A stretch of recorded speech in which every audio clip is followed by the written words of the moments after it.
반갑습니다. 와룡공추입니다. 2020년 1월 1일, 드디어 2019년이 마감이 되고요. 2020년 새해가 밝았는데요. 올 한 해는 작년 매년 주식시장이 그렇습니다만 정말 다사다난했죠.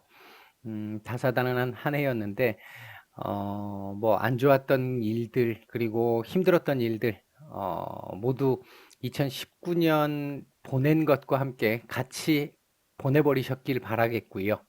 2020년은 모두 방송 들으시는 분 모두 희망과 행복으로 가득한 한 해가 되시길 바라겠습니다. 주식에서도 제가 대박이라는 말씀을 드리지는 않겠습니다만 모두 자기 자신의 현재 상황에서 지금보다는 훨씬 더 나은 결과물을 만들어내시고 주식 자체에서 조금 뭔가를 좀 알고 가는 주식을 조금 더 주식이 뭐다라는 걸 조금 더 아실 수 있는 한 해가 되시길 기원하겠습니다. 자, 오늘 새해 첫날이기 때문에 일단 금년도 주식시장에 대한 간단한 지수적인 측면에서의 전망과 유망 섹터들 조금 몇 개 정도 한번 보도록 하고요. 그리고 HLB 시간이 되면 HLB 정도까지도 한번 보도록 하겠습니다. 얘기를 들어보시고 도움이 되셨다고 생각되시는 분들은 구독, 좋아요 한 번씩 눌러주시면 감사하겠습니다. 자, 그럼 보겠습니다. 먼저 코스피 지수인데요.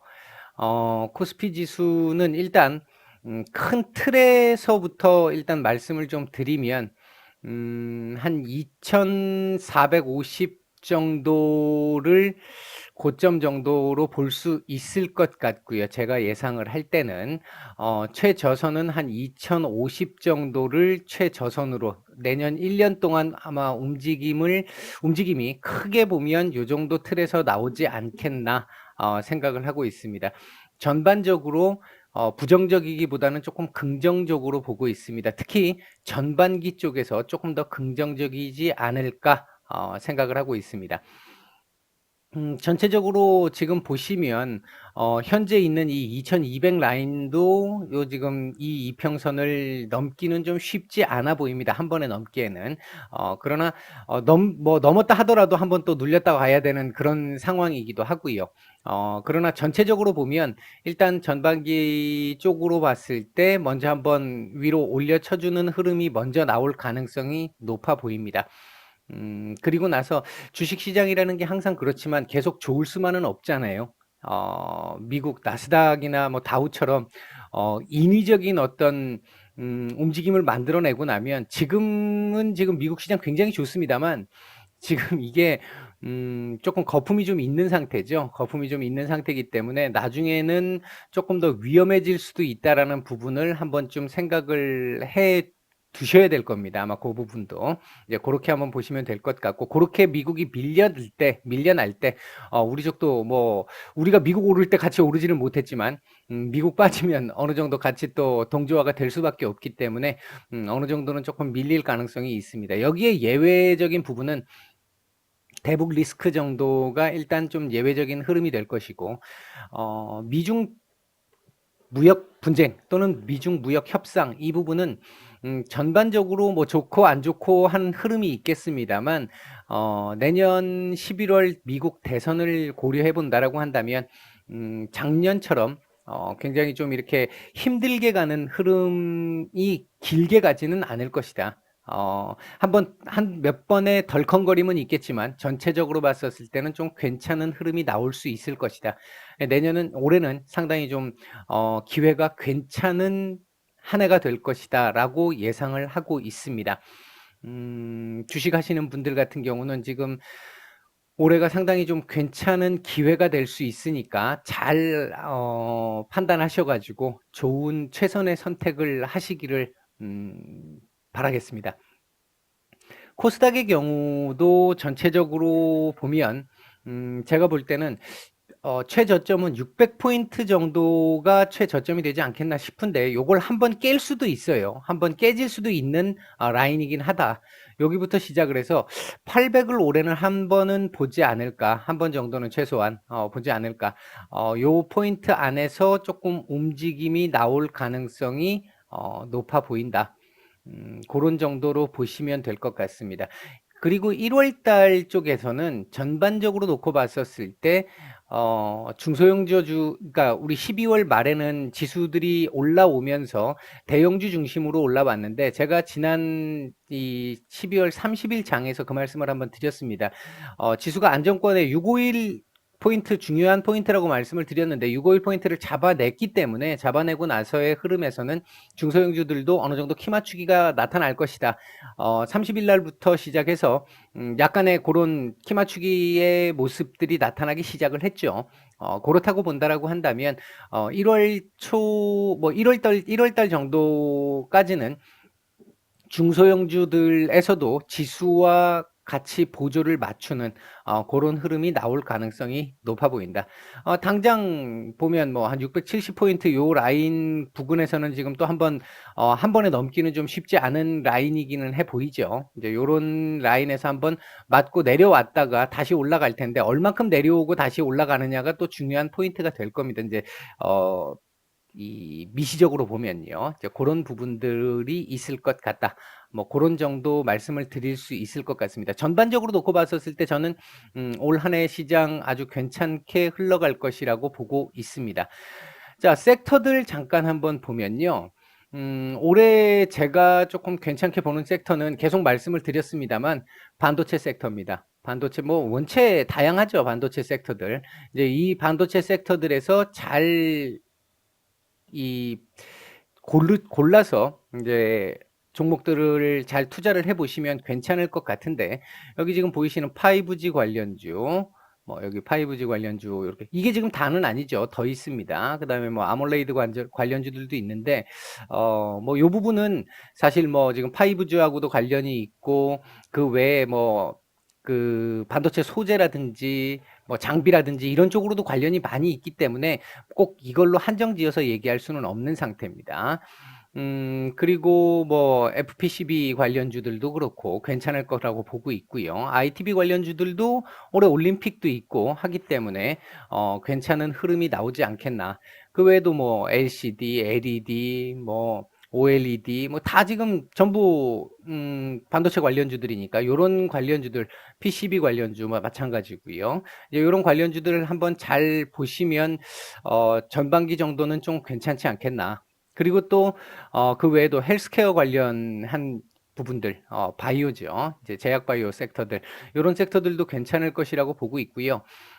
건설 섹터들도 올해는 조금은 좀 숨을 좀 돌리는 한 해가 되지 않을까 생각을 하고 있습니다.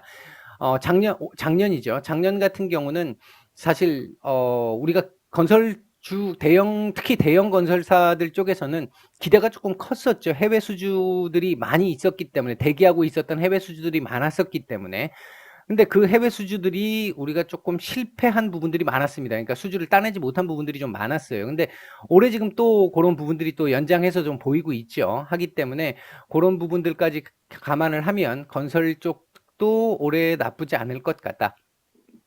그다음에 이제 제가 길게 보면 9월부터 말씀을 드렸고, 최근으로 따지면 12월부터 제가 계속 말씀을 드렸던 게 그 중국 소비 관련주, 중국주들 본다라고 한다면 게임이라든지, 그다음에 육아 관련이라든지, 여기는 지금 이제 판호 재개 여부가 굉장히 중요한 섹터, 그러니까 그 핵심이 될 것이고요.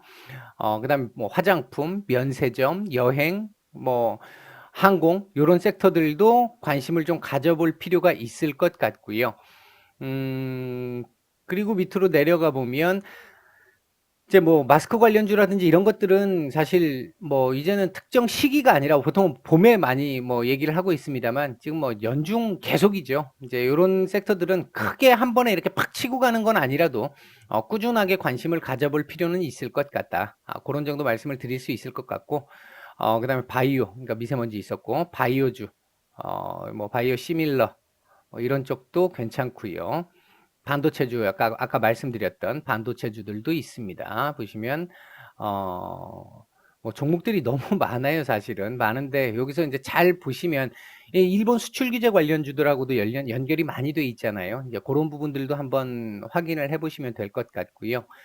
그 다음에 이제 수소차나 전기차 섹터들 같은 경우는 뭐 아직까지는 차트상으로 봤었을 때는 조금 더 기다려야 될 것 같은, 분명히 정책적으로는 수혜가 충분히 예상이 됩니다. 예, 수혜가 충분히 예상이 되는데 아직까지 뭐 올 한 전반기 정도까지는 최소한 1, 4분기 정도까지는 차트를 조금 더 만들어야 움직일 가능성이 좀 높을 것 같다. 그런 정도 볼 수 있겠고요. 신약 개발 마찬가지고요. 그 외에도 좀 볼 수 있는 섹터들을 보시면 나머지는 쪼만쪼만하게 움직일 뭐 그때그때 그 작게 테마로 움직일 정도의 섹터들이고 제약주, 줄기세포 요런 섹터들도 그렇고 중국 이제 소비 관련한 주식들도 말씀을 드렸고요. 그다음에 지카 바이러스 뭐 이거는 뭐 크게 그거는 없겠네. 출산 관련 그다음 치매 관련주, 카지노 이게 다 중국 중심 소비주들이니까요. 그런 쪽 보시면 될 것 같고요. 그다음에 폐기물 관련주들 요런 주식들도 괜찮습니다. 지금 제법 올라왔습니다만 괜찮습니다. 잘 이제 타이밍만 잘 잡으시면 화장품 요런 관련주들을 중심으로 올 한해 특히 한 뭐 전반기 정도까지는 요 정도 섹터들 안에서 좀 놀면 크게 문제는 없을 것 같다. 좀 괜찮은 나름대로 좀 괜찮게 움직일 수 있는 섹터들일 것으로 예상이 된다. 그런 정도 말씀을 드릴 수 있을 것 같습니다. 올 한해 저는 개인적으로 우리 시장 나쁘게 보지 않고 있기 때문에 나쁘게 보지 않는다라는 건 반도체 섹터나 제약바이오 섹터들이 아직 살아 있을 수 있다라는 얘기가 되는 거죠. 그런 부분들 중심으로 조금 보시면 좀 괜찮지 않을까 그렇게 예상을 하고 있습니다. HLB 보도록 하겠습니다. 자, HLB 지난 목요일이었나요? 금요일이었나요? 월요일이었죠. 지난 월요일 예상외로 상당히 강한 흐름을 보였습니다. 거래량이 조금 덜 나온 게 좀 아쉬워요. 아쉬운데 제가 예상했던 흐름보다는 확실히 강한 흐름을 보여주었습니다. 일단 11만 지난번에 제가 장중에도 말씀을 드렸습니다만 월요일 장중에도 말씀드렸습니다만 11만 8천 원대 정도에서 11만 9천 원대 정도까지가 1차적으로 저항이 있다.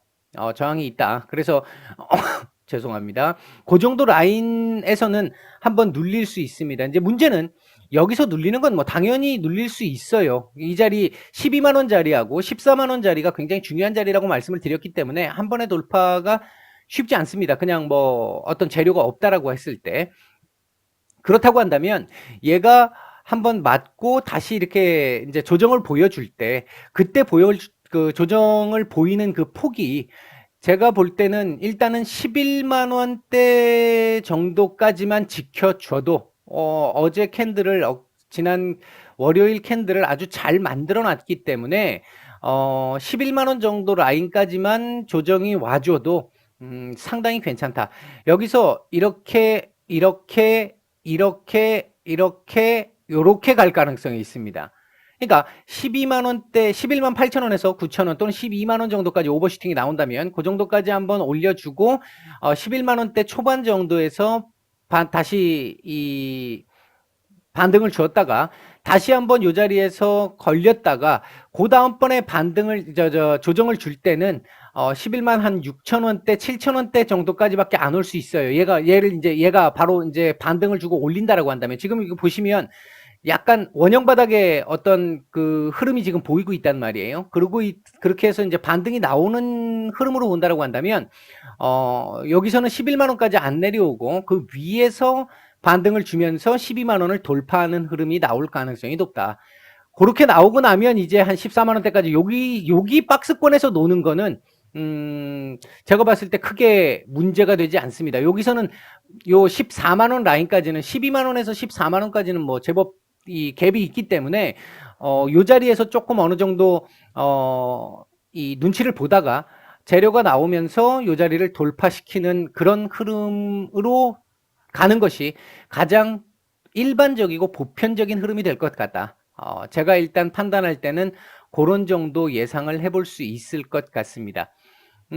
주봉상으로 놓고 봤을 때도 이게 지금 딱 요 자리 제가 요 고점이라고 했던 그 자리를 지금 찍고 떨어진 거잖아요. 근데 떨어진 폭이 얼마 되지 않아요. 그렇다는 얘기는 요번 주 아직 남아있죠. 아직 요번 주 남아있으니까 요거 돌파 가능성도 요번 주 있습니다. 있기는. 돌파 가능성도 남아있고, 일단 요번 주를 만약에 여기서 뭐 윗꼬리를 좀 더 달고 이렇게 해서 마감해서 만에 하나, 요 자리 위에서 마감을 해준다라고 한다면 그 다음 주는 한번 위로 올려주는 이제 바로 여기서 말씀드렸던 한번 쉬었다 가는 흐름이 아니라 이렇게 그냥 바로 돌파를 한 이후에 11만 8, 9천 원의 지지를 받고 바로 박스권으로 올라가는, 생각보다 기간이 단축될 수 있는, 제가 그래서 금요일날 아마 여러분들한테 말씀을 드렸을 거예요. 생각보다 기간이 조금 단축될 가능성이 좀 있어 보인다. 제가 무방에서 말씀을 한번 드렸는데, 그런 흐름이 바로, 그러니까 내일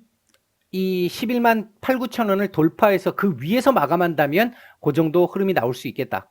이제 여기서 요렇게 갔다, 아이고 죄송합니다.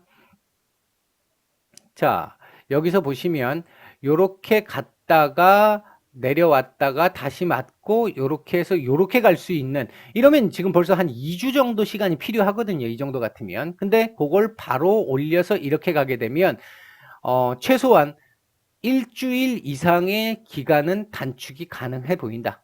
그런 정도 말씀을 드릴 수 있을 것 같고, 요 자리 정도 11만 원 정도만 지켜준다 한다면, 월요일 날 좀 조정이 와서 11만 원 정도만 지켜준다라고 한다면 전혀 이 반등의 흐름에 전혀 문제가 되지 않는 그 흐름 그대로다라고 보시면 될 것 같습니다. 주봉상으로 요걸 바로 돌파를 하느냐 아니면 요 자리를 그냥 고점으로 놓고 요번 주를 마감하느냐에 따라서 기간이 일주일 정도, 2주일 정도 단축도 가능하고, 아니면 뭐 원래 예정대로 1, 2주를 좀 더 끌어야 되고 그런 정도의 흐름이 나올 수 있다. 조금 아쉽기는 한데 양봉이었으면 조금 더 좋았겠죠. 하지만 뭐 충분히 반등을 줄 수 있는 캔들입니다. 반등을 줄 수 있는 캔들이기 때문에 요번 달에 일단 14만 원짜리 요 자리까지 안 가더라도 14만 원 정도 자리까지는 일단 요번 달에 그냥 보인다. 더 갈 수도 있겠죠. 그러니까 일단 무난하게 보일 수 있는 자리는 한 14만 원 정도 자리까지는 한번 갔다 올 것 같다. 뭐 돌파를 못 하더라도 여기까지는 한번 갔다 올 것 같다. 윗꼬리를 주는 한이 있더라도. 그런 정도의 그림 정도는 이번 달 예상을 해볼 수 있을 것 같습니다. 이제 HLB는 여기서 생각지 못했던 의외의 악재만 나오지 않는다면 전체적으로 제가 말씀을 드린 그 흐름의 연장선상에서 움직이지 않을까, 그렇게 볼 수 있을 것 같습니다. 오늘은 2020년 상반기 또는 2020년 전체에 대한 어떤 지수 흐름, 그리고 유망 섹터들을 조금 봤고요. HLB 흐름까지 봤습니다. 얘기가 도움이 되셨다면 좋아요, 구독 한 번씩 부탁을 드리겠습니다. 새해 복 많이 받으시고요. 내일 뵙겠습니다. 마치겠습니다.